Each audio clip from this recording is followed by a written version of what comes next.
ఈ సినిమాలో యాక్ట్ చేసిన చాలామంది నటీనటులందరికీ నమస్కారం.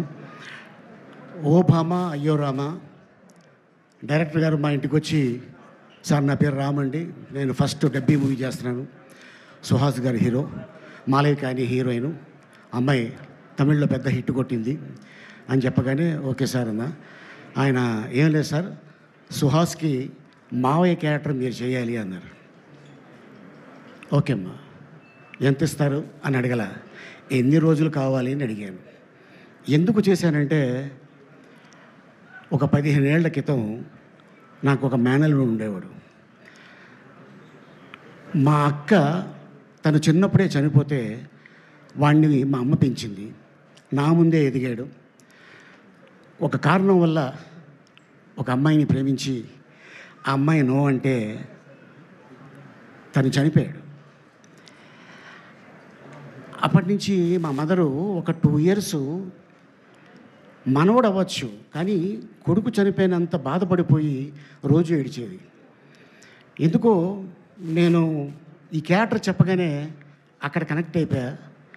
సుహాస్ని చూడగానే మా మేనలుడు గుర్తుకొచ్చాడు. చాలా సెంటిమెంట్ క్యారెక్టర్ సార్, ఇది మీరు చేస్తే బాగుంటుంది అని చేయటం జరిగింది. అండ్ దీంట్లో ఒక 2 సీన్లు ఉంటాయి. ఒకటి, సుహాస్ ఫ్రెండ్స్ అడుగుతారు, బాబాయ్ నువ్వు ఎప్పుడైనా అమ్మాయిని ప్రేమించావా, ప్రేమలో పడ్డావా? పడ్డానురా. ఆ ప్రేమలో పడింది సుహాస్ చిన్నప్పుడు మదర్ చనిపోతే అమ్మ అమ్మ అంటుంటే నాకు మామ మామ అన్నట్టు అనిపిస్తుందిరా, అప్పుడు లవ్లో పడ్డాను. వాడి కోసం నేను పెళ్లి చేసుకోలేదు, వాడే నా లైఫ్, వాడే నా నవ్వు, వాడే నా ఫస్ట్ లవ్, వాడే నా లాస్ట్ లవ్ అని ఈ సినిమాలో ఆ సీన్ చేయడం జరిగింది. ఆ సీను నాకు అది గుర్తుకొచ్చి చేశాను. ఆ తర్వాత సుహాసు ఎప్పుడైతే లవ్ ఫెయిల్ అవుతుంది, ఈ అమ్మాయి ఎప్పుడైతే వెళ్ళిపోయింది అనగానే, అరే అమ్మాయి కోసం ఏముందిరా, ఈ అమ్మాయి కాకపోతే ఇంకొక అమ్మాయి వస్తుందంటే, ఈ అమ్మాయి ఇక్కడ ఉంటే పర్లేదు, ఆ అమ్మాయి ఇక్కడ దాకా ఎక్కేసింది, ఏం చేయాలి నాకు అర్థం కావట్లేదు మావయ్య అంటాడు. ఆ సీను చేసేటప్పుడు Suhas already national award actor, అంటే కలర్ ఫోటో సినిమా చేస్తున్నప్పుడు ఎవరండి హీరో అంటే ఎవరో హీరో అని చెప్పాడంట, తను హీరో అని చెప్పుకోలేదు.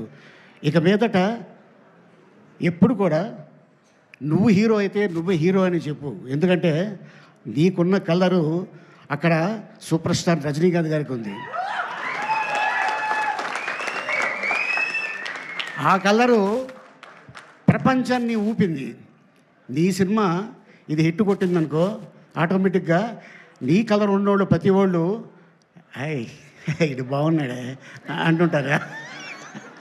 సో ఎందుకంటే తను కూడా లవ్ మ్యారేజ్ చేసుకున్నాడు సుహాసు, అండ్ బాబా ఒక బాబు. అండ్ అలాగే మా డైరెక్టర్ కూడా మ్యారేజ్ చేసుకున్నారు, అది లవ్ మ్యారేజ్ లాగా చెప్పలేదు, వారికి కూడా ఒక చిన్న పాప. లవేనా అది. సో వీళ్ళిద్దరు కుదిరింది, అందుకోసమే ఓ భామ అయ్యో రామ ఒక సినిమా తీయటం జరిగింది.